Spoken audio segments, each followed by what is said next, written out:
First of all, I was born in Darfur, and that's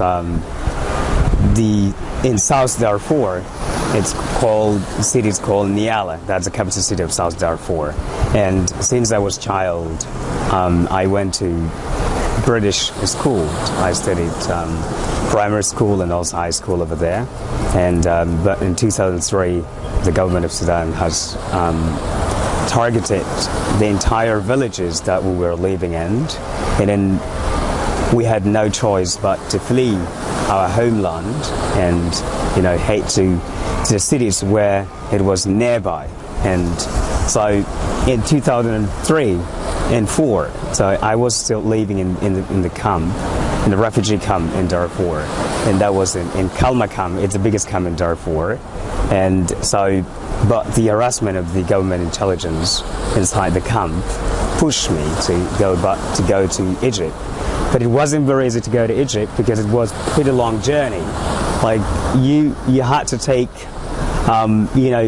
months to get to Egypt because you're going from city to another city, and that's when you're spending your entire day or month working, try to arrange for yourself, and no one cares about you because you escaped from the conflict zone and your family lives in a refugee camp. And so that was the reason let me escape to go to the north side of Darfur, which is neighboring Libya and also Egypt in this other part.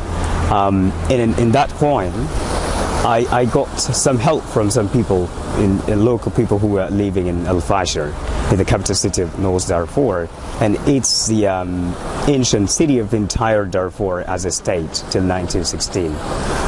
So from there, some of local people over there helped me, and they got me to desert into the Egyptian border, and then I crossed Egypt border as well, and then I got myself into Egypt, and that's what I come. But when it comes to Egypt, first of all, in Egypt, the Sudan has embassy and consulate, and all the diplomats and the intelligence who serve for Sudan were the main people who were targeting us, and in cooperation with Egyptian forces. And so, for example, when they found people who are meeting or have any symposium, they just come and enter and riot and take people and extradite to Sudan. So this is one of the targets that they do. They take you to the prison, and otherwise they hand over you to the Sudanese intelligence, and then Sudanese intelligence take you back to Sudan, and then you will face so many death penalty or all the things. And this is what happened. And so this is the things that people were scared, because if you are back, you will be dead. While you're working, someone will come just and tap you with a knife, and this so many times happens in a particular group that it's intelligence service or affiliated by intelligence services, or targeting Darfuris or people from South Sudan, because at that time South Sudan was not an independent state. So that was their goal, what they were doing. So from there we had no choice, and we had no place to go. For example, where can we hide? You can make a calculation, like to see where would you hide at least to protect yourself, not to be targeted. And if we see the directions, if you want to go back, you can't. And you can't go to Libya because otherwise you also will be killed.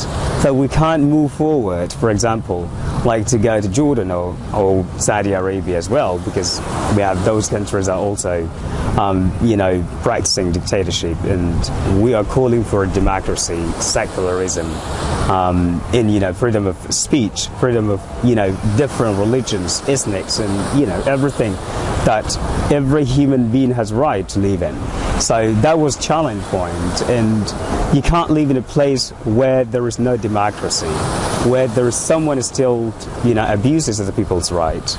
And so that's why we turned to cross the Sinai Desert, and that was Egypt to Israel, and that was our border. But it was challenging also as well in Sinai Desert, because people spend so many days.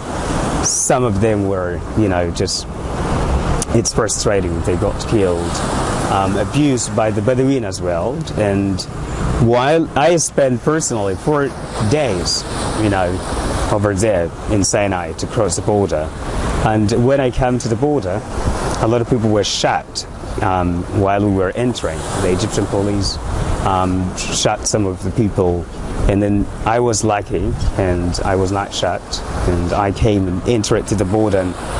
And when we came, inside, we spent like 5 minutes, and the Israeli forces came, and so they came and say, is there anyone who speaks English? And I say, I speak, yes, some. I can, translate. And they say, okay, so can you help us? Where do you come from? And why are you here? And I explained to them, so we're coming from Darfur, and we were in Egypt, but we were targeted as well, and that's why we crossed Egypt-Israeli border. So they took us to the detention center for 1 day. I was pretty lucky because I was not in the jail. So 1 day they released me, and then they took us to Beersheba. This is in the south of Israel. But they told us, go home. No, they told us, but I was asking and saying, where is the home? So, because I knew nothing about Israel, and I didn't know, because the place where I come from, there is no television as well. And in Darfur, because it's not developed, and it's been, marginalized by the government, and we didn't have television or, internet or anything. And in the village, there was no telephone as well. So I knew nothing about Beersheba. And I thought, my question is, where would I hate from here? And what was the most, horrific? It's because we came with no shoes. And, because we were running, crossing the border. But luckily, I found one of the ladies, and she's a Hebrew African-American who live in what's called in Daimuna. And she found us.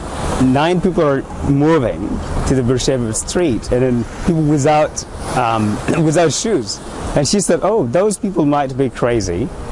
And she started asking us. And when I respond, she said, oh, so they speak English, and they are not, having shoes. And they say, where do you come from? I say, okay, we come from Darfur, and then Egypt, and then now we're in Israel, but we cross the border.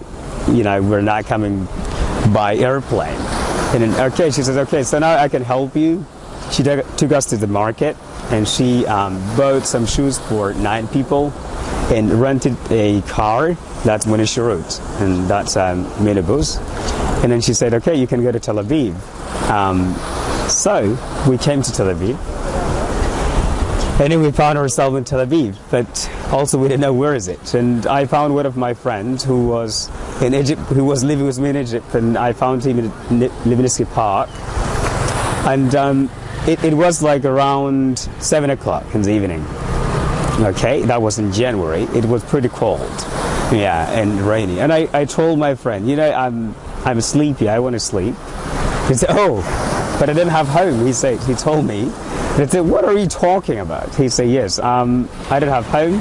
I'm here 15 days in this park, and I have no place to sleep. So I can't help in this case, even though you're my friend. But me personally, I didn't have a place to sleep. And I said, okay, so what can we do?